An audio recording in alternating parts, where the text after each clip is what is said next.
The alarm clock screamed at 5:30 a.m. just like every other morning. Michael rolled out of bed, already thinking about the board meeting at 9 and the product launch next week. His mind raced through a dozen urgent tasks as he stumbled toward the kitchen to start the coffee. The house felt too quiet without Rebecca. 3 years had passed since cancer took his wife, but morning still hit him the hardest. That's when he missed having someone to share the chaos of getting ready. Someone to help make sense of 12-year-old Lily's ever-changing moods. Speaking of Lily, she was already at the kitchen table, picking at a bowl of cereal while scrolling through her phone. Her dark hair fell across her face like a curtain, hiding her expression. These days she seemed to hide behind that curtain more and more. "Morning, kiddo," Michael said, pouring his coffee. "Sleep okay?" She shrugged without looking up. "Yeah, I guess."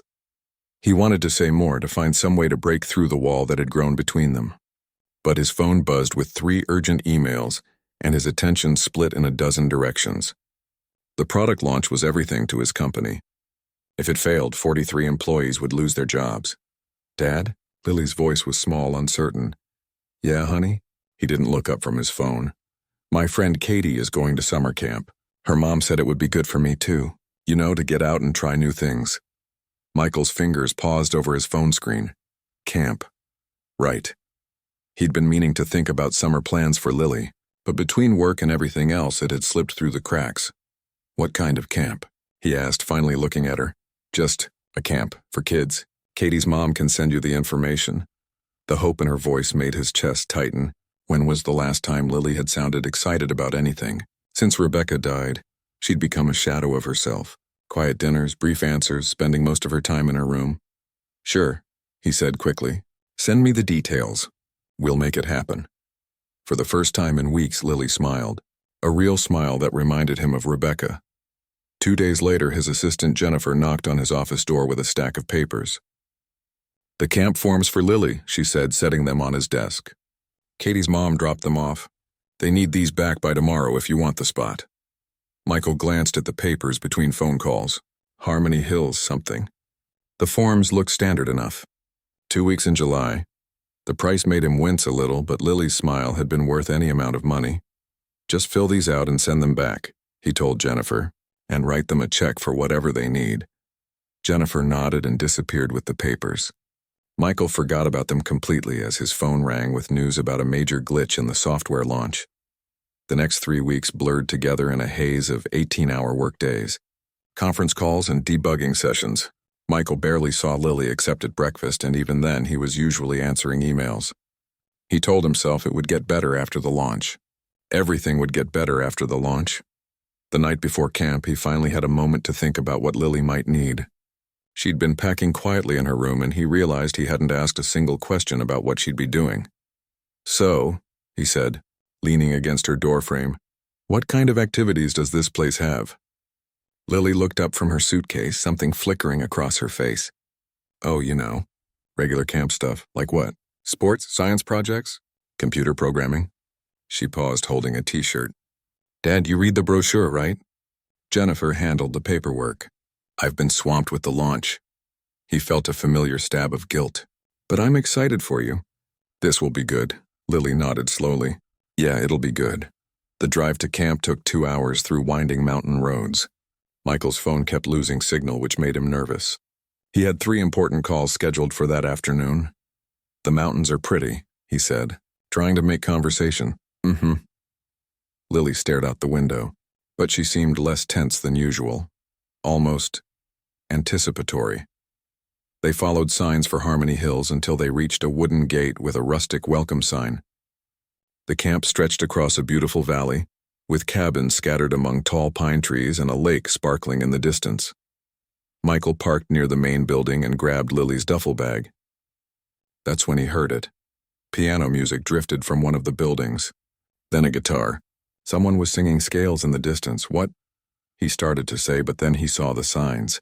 Music Theory Workshop. Beginner guitar. Advanced vocal training. Piano lessons. His stomach dropped. "Dad?" Lily was watching him with wide eyes. A woman approached them with a clipboard and a warm smile. She was probably in her 30s with paint-stained fingers and silver earrings that caught the sunlight. "You must be the Williams family. I'm Lauren, the camp director." Welcome to Harmony Hills Music Camp. Music camp. Music camp. Michael's mind raced back to the conversation with Lily. She'd said Katie was going to camp. Katie's mom must have recommended this place. But he'd assumed. He'd thought, "There's been a mistake," he said quickly. "We signed up for the wrong camp." Lily's more of a science kid. Math, computers, that kind of thing. Lauren's eyebrows rose. "Oh, well, that's unusual.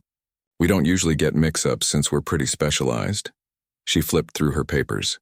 "But you're definitely registered for our 2-week session." Paid in full. Michael felt heat creeping up his neck. How could Jennifer have made such a mistake? How could he have been so careless? "Lily doesn't really.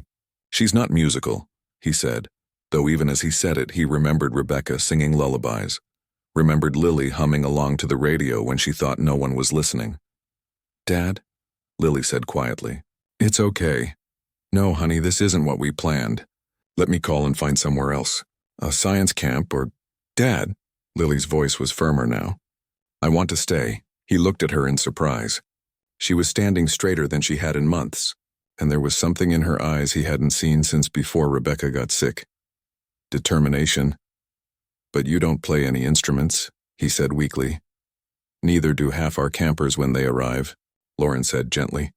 "That's what we're here for. And honestly, it's pretty rare to find an opening anywhere else this close to summer. Most camps filled up months ago." Michael looked around at the other families.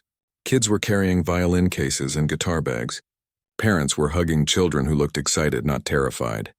His phone buzzed. The launch team needed him for an emergency meeting. "I don't know," he said, distracted by the message. "This really isn't what we had in mind. Please, Dad." Lily's voice was small again, but hopeful. "Just for 2 weeks?" He looked at his daughter, really looked at her. She was still too thin, still too quiet most of the time, but right now, standing in front of this music camp, she looked more alive than she had in years. "Okay," he heard himself say. 2 weeks. Lily's smile could have powered the entire camp. Michael watched as other parents said goodbye to their kids and drove away. He should be doing the same thing. His phone kept buzzing with messages about the product launch, and he had a conference call in 30 minutes. But something kept him rooted to the spot. Maybe it was the way Lily had hugged him when he agreed to let her stay. It was the first real hug she'd given him in months. Or maybe it was the guilt gnawing at his stomach. What kind of father doesn't even read the camp brochure? "First time sending a kid to music camp?" Lauren asked, appearing beside him with 2 cups of coffee. "First time sending a kid anywhere, actually," Michael admitted, accepting the coffee gratefully. "And honestly, I had no idea this was a music camp until about 10 minutes ago." Lauren laughed, a warm sound that reminded him of wind chimes. "I figured as much when you mentioned science and computers. We get that occasionally. Parents think they're signing up for academic camp or sports camp and end up here instead. What usually happens? Do the kids hate it? Sometimes they're nervous at first. But music has a funny way of sneaking up on people, even the ones who swear they're not musical." She pointed toward a group of kids near the lake. "See that boy with the red shirt? Came here 3 summers ago by mistake. His parents signed him up thinking this was wilderness survival camp." Michael spotted the kid she meant. He was strumming a guitar and singing something that made the other kids laugh. "Now he's our junior counselor," Lauren continued. "Plays 5 instruments and writes his own songs." Michael's phone rang. "The launch team." "I should take this," he said apologetically. "Of course. But hey, if you want to stick around for the parent orientation, it starts in an hour. Might help you understand what Lily will be up to for the next 2 weeks. Parent orientation. Michael had planned to drop Lily off and drive straight back to the city. He had a million things to do, but something about the way Lily had lit up when she saw the guitars made him hesitate. "I'll think about it," he said, then stepped away to take the call. 20 minutes later, he was deep in conversation about code fixes and server crashes when he noticed the noise. Music was coming from everywhere.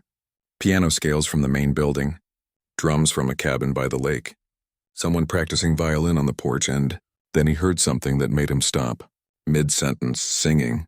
A voice he recognized. He followed the sound to an open-air pavilion where about 15 kids sat in a circle.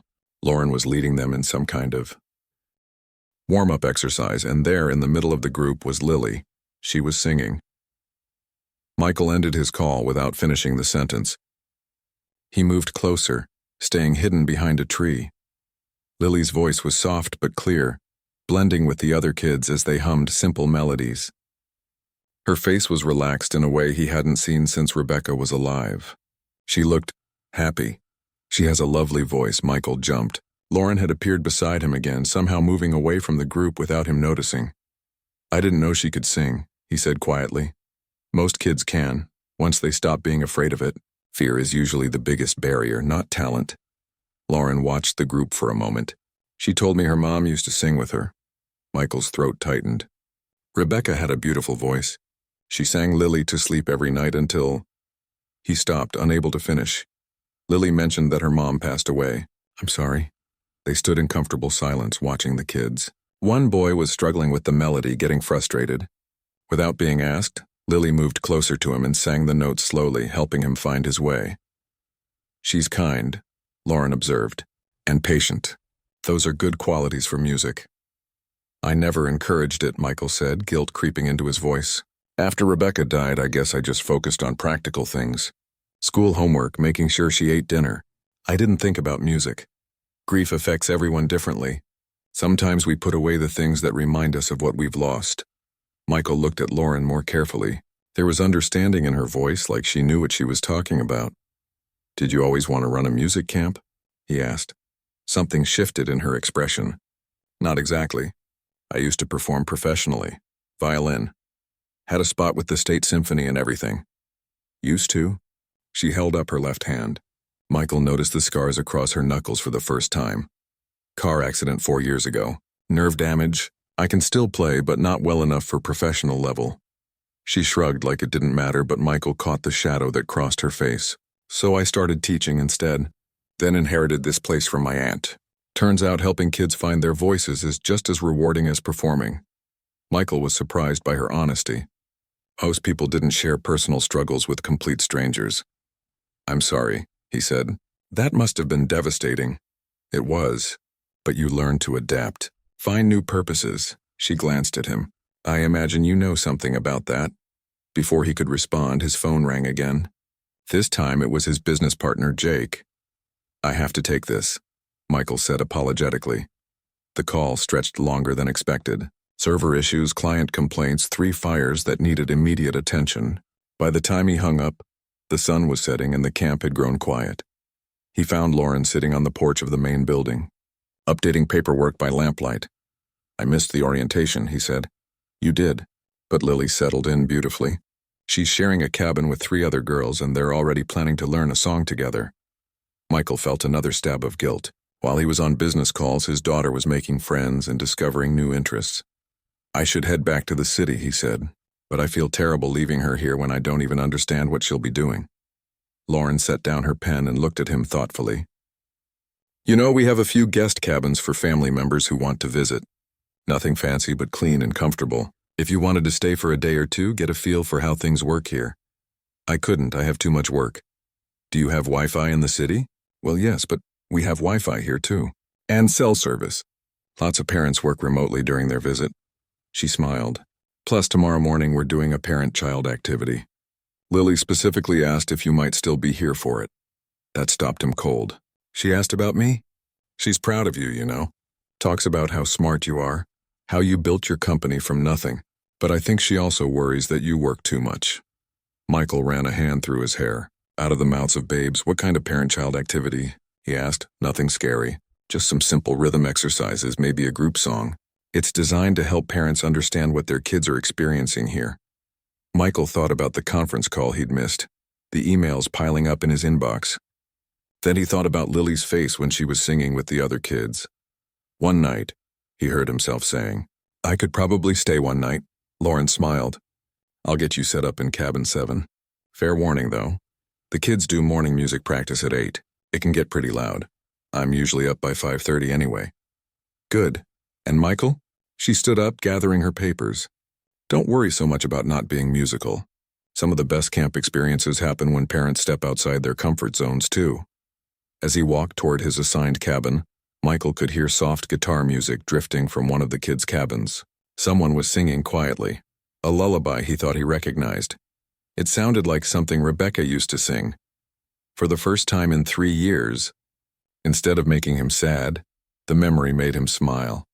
Michael woke up to the sound of children laughing and instruments tuning. For a moment he forgot where he was. Then he remembered. Music camp one night only, back to the city this afternoon. He checked his phone. 7 missed calls and 23 emails. The launch was tomorrow and his team needed decisions on 3 critical issues. But as he started to dial Jake's number, guitar music drifted through his window. Someone was playing softly, just a simple melody. Then a voice joined in. Young, sweet, familiar. Lily. Michael set down his phone and moved to the window.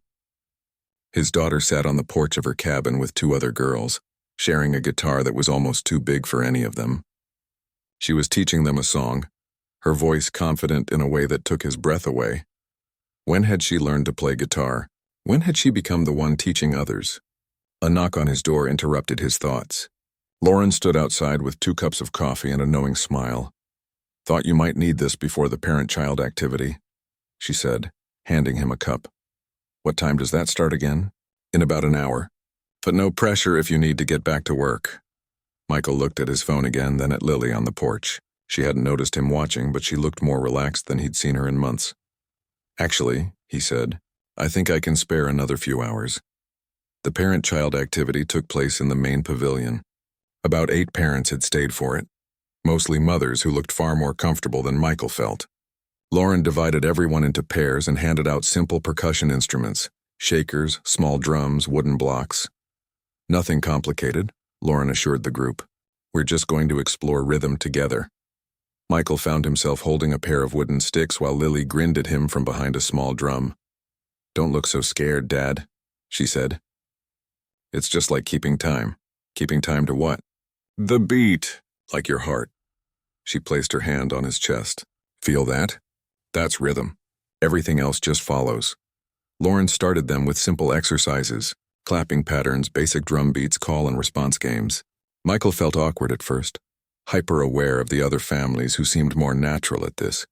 But Lily was patient with him, the same way she'd been patient with the struggling boy the day before. "You're thinking too hard," she said during a break. "Mom always said music isn't about being perfect. It's about being present." The words hit him like a physical blow.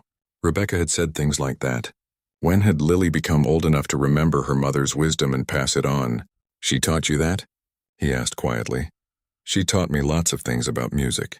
I stopped doing it after she died because it made me sad." Lily's voice got softer.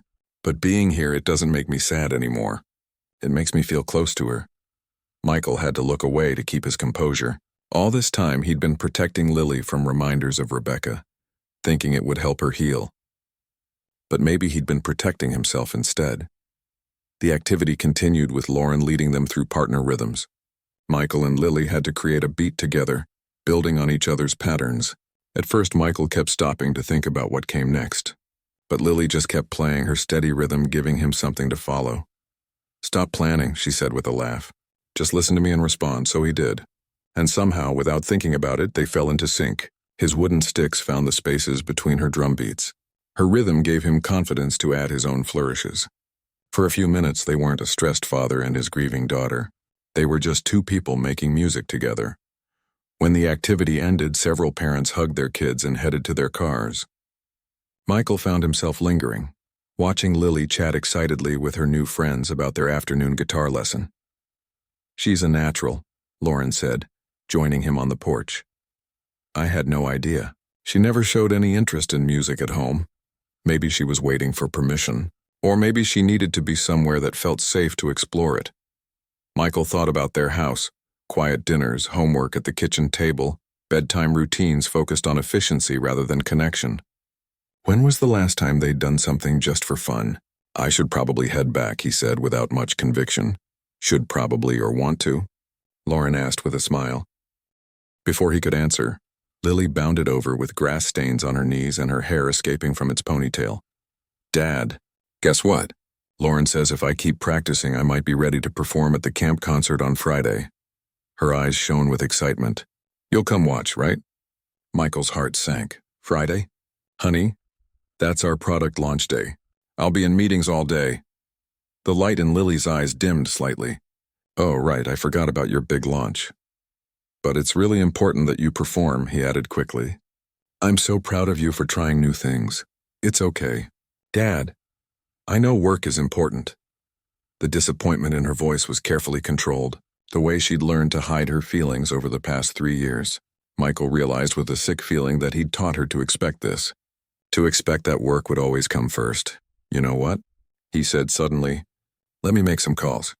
Maybe I can move some things around.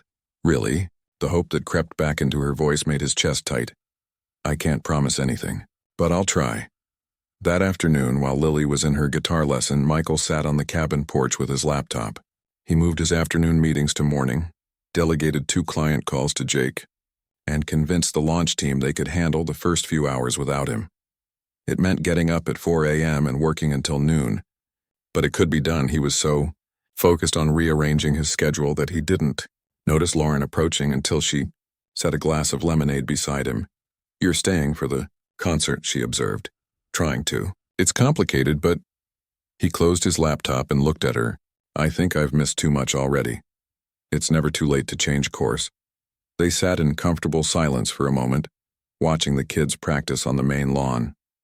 Someone was learning violin, squeaking through scales with determined persistence. A group was working on harmonies for a song, their voices blending and separating as they figured out their parts. Can I ask you something? Michael said. When you lost your ability to perform professionally, how did you find your way to something new? Lauren was quiet for a long moment. I was angry at first. Really angry. I'd worked my whole life for something that was just gone. I felt like I'd lost my identity along with my career. What changed? Time partly. And then I started teaching private lessons to pay the bills. There was this one kid, maybe 8 years old, who was so scared of making mistakes that she barely made any sound at all. Lauren smiled at the memory, but when she finally relaxed enough to really sing, her voice was incredible. Watching her discover that part of herself, it reminded me why I fell in love with music in the first place. So teaching became enough. Teaching became different. Not less than performing, just different. Some days I miss the stage, but then I see a kid like Lily discover something they didn't know they had. And I think maybe this is exactly where I'm supposed to be. Michael watched his daughter across the lawn, laughing as she struggled with a guitar chord.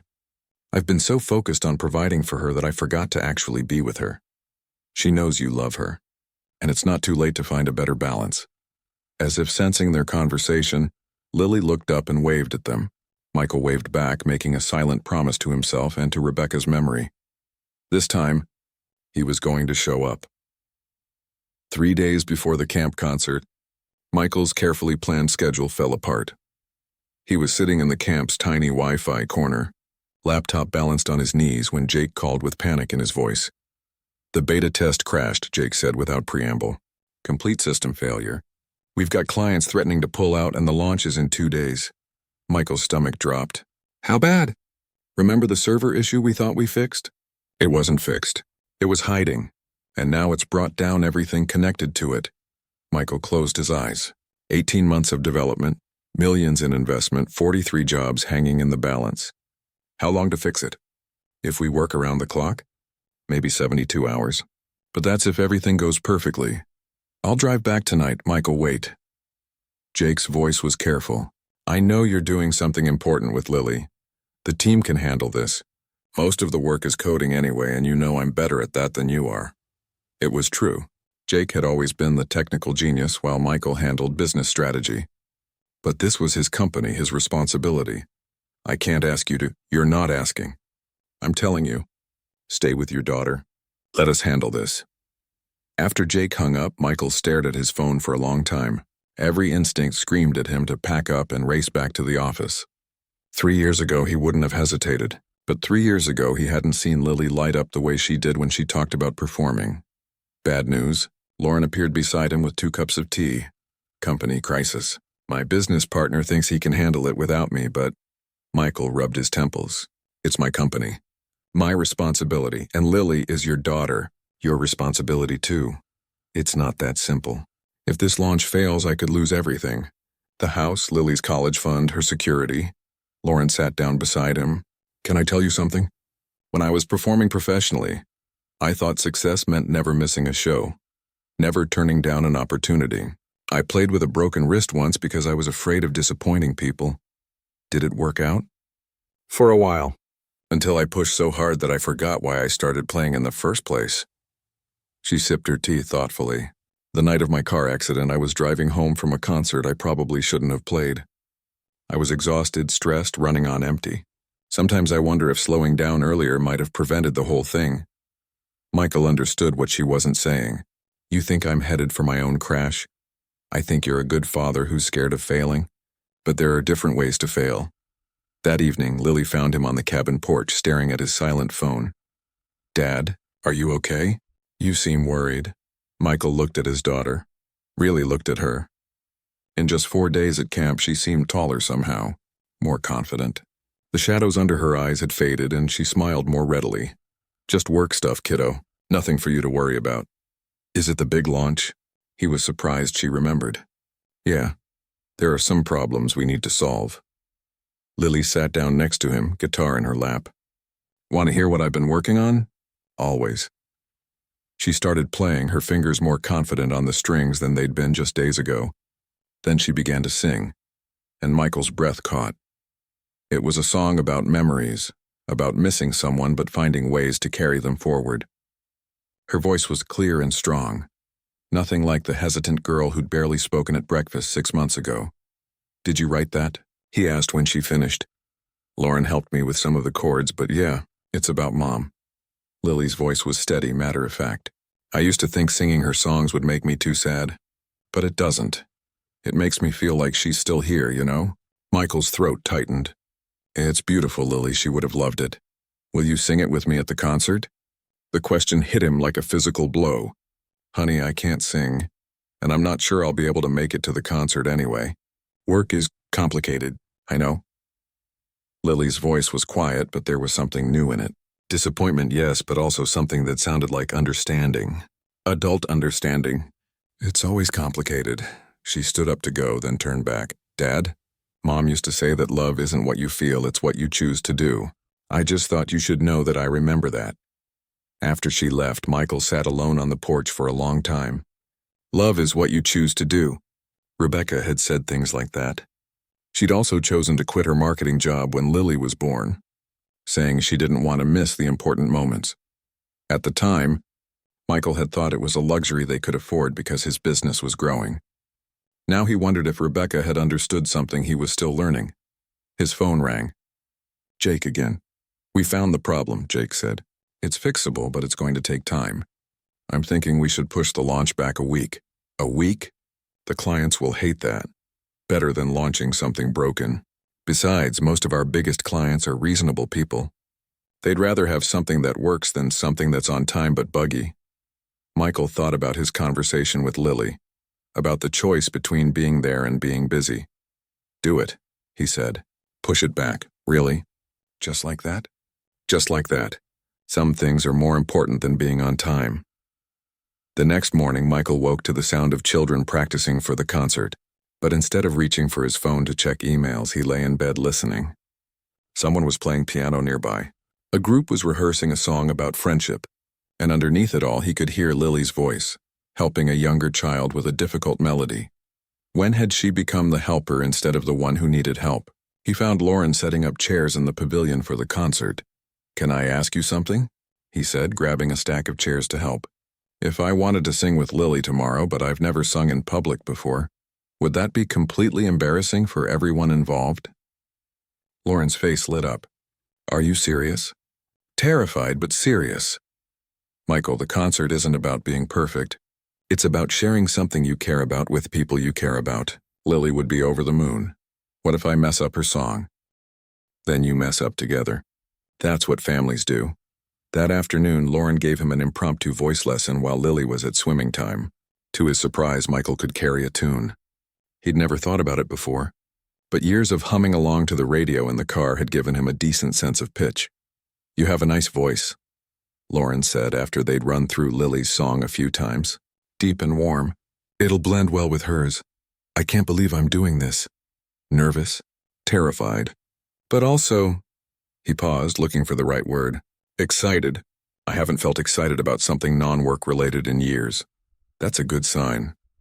That evening, Michael told Lily about his decision to sing with her. Her reaction was everything he'd hoped for and more. Pure joy, followed by intense preparation as she insisted they practice together until they had it perfect. "Dad," she said after their 5th run-through, "you're actually pretty good at this." "Don't sound so surprised." "I'm not surprised. I'm proud." She hugged him tight. Mom would be proud too. As they walked back to their cabins, Michael realized something had shifted between them. They were talking like partners now, not like a parent managing a child. Lily was growing up, but instead of growing away from him, she was growing toward something they could share. Tomorrow would be the concert. Tomorrow, he would stand on a stage and sing in front of strangers. The thought should have terrified him. Instead, he couldn't wait. The morning of the concert, Michael woke up with butterflies in his stomach. He'd given presentations to rooms full of investors, negotiated million-dollar deals, and launched products that could make or break his company. But the thought of singing in front of 30 parents and kids made his hands shake. He found Lily at breakfast, picking at her pancakes with the same nervous energy he felt. "You okay, kiddo?" he asked, sitting down beside her. "What if I forget the words? What if my voice cracks? What if everyone thinks our song is stupid?" Michael almost laughed. She sounded exactly like him preparing for a board meeting. "You know what your mom used to tell me when I was nervous about something?" he said. Lily shook her head. "She'd say that being nervous just means you care about something, and caring about things is never stupid." Did it help? Sometimes. But you know what helped more? Remembering that the people watching wanted me to succeed, not fail. Lily smiled a little. "Lauren said something like that yesterday. She said the audience is on our side." "Smart woman." "Dad?" Lily's voice got quieter. "Are you sure you want to do this? I mean, I know singing isn't really your thing." Michael looked at his daughter. This brave, talented girl who'd somehow grown up while he wasn't paying attention. "Lily, 6 months ago I would have said that spending time at music camp wasn't my thing either. But sometimes the best things happen when we try stuff we never thought we could do, even if we're scared. Especially if we're scared." The concert was set for 2 o'clock. Michael spent the morning answering emails and checking in with Jake, who reported that the server issues were finally resolved. The product launch would happen next week as planned, and early tests looked promising. "Everything okay back home?" Lauren asked, finding him on the cabin porch. "Better than okay. Crisis averted, launch rescheduled, team handling things perfectly without me." He closed his laptop with satisfaction. "Turns out the world doesn't end when I step away from work for a few days." Funny how that works. They sat together watching the kids do their final rehearsals. A boy named Danny was playing piano while a girl named Casey sang a song about friendship. Another group was performing a funny song they'd written about camp food. Everyone looked nervous and excited. "Can I tell you something?" Michael said. "A week ago, if someone had told me I'd be sitting at a music camp getting ready to sing in public, I'd have laughed at them. And now? Now I'm terrified, but I can't imagine being anywhere else." Lauren smiled. "That's what good parenting looks like, you know. Being willing to step outside your comfort zone for your kid. Is that what this is?" "Partly. But I think it's also about you discovering parts of yourself you didn't know existed." Before Michael could respond, Lily appeared with her guitar case and a determined expression. "Time for final practice," she announced. They spent an hour running through their song. Michael's voice was steadier now, blending with Lily's in a way that surprised him. The melody was simple, but the words Lily had written were beautiful. About missing someone, about finding new ways to feel close to them, about hope growing in unexpected places. "That was perfect," Lily said after their final run-through. "You think?" "I know. We sound good together, Dad." At 2 o'clock, families gathered in the pavilion. The makeshift stage was decorated with wildflowers and strings of lights. Parents sat in folding chairs while kids peeked out from behind the main building, whispering nervously to each other. Lauren welcomed everyone and explained how the concert would work.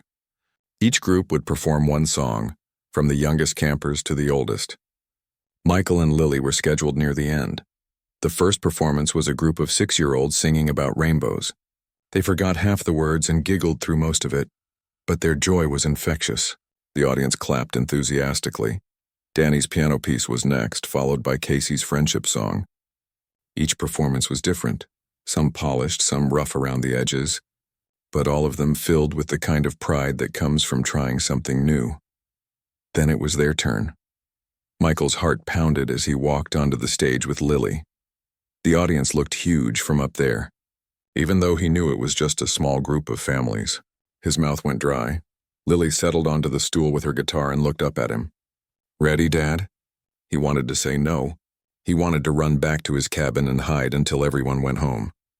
Instead, he looked at his daughter, this incredible girl who'd been brave enough to try new things, to open her heart to music again, to trust him enough to share this moment. "Ready?" he said. Lily started playing, her fingers sure on the strings.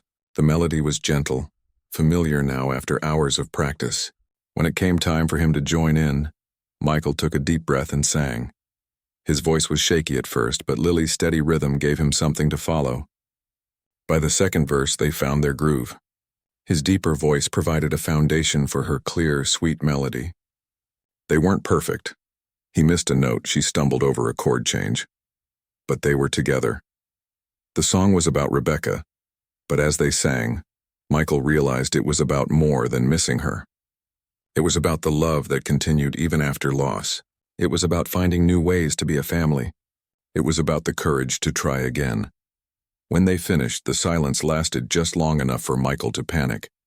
Then the applause started, warm and genuine. He saw parents wiping their eyes.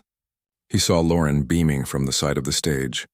Most importantly, he saw Lily grinning at him with pure happiness. "We did it," she whispered. "We did it," he agreed, pulling her into a hug. After the concert, families lingered for cookies and lemonade. Several parents complimented Michael and Lily on their performance. A few dads admitted they were inspired to try singing with their own kids. Michael was talking to another parent when he noticed Lauren sitting alone on the porch, looking thoughtful. "Celebrating?" he asked, joining her. Always after a successful concert, but also thinking, about what? About how this summer has been different. "Usually I love the camp, but I'm also ready for the quiet when everyone goes home." She glanced at him. "This year I'm going to miss having you both here." Something in her voice made him look at her more carefully. "Lauren, I know you have to go back to your real life. I'm not trying to make this complicated. What if I wanted it to be complicated?" She turned to face him fully. "What do you mean?" "I mean, what if this week has shown me that my real life was missing some pretty important things? What if I want to find a way to include music camp in small mountain towns and—" He paused, gathering courage. "And you? Michael, you live 2 hours away. You run a company. I run a camp.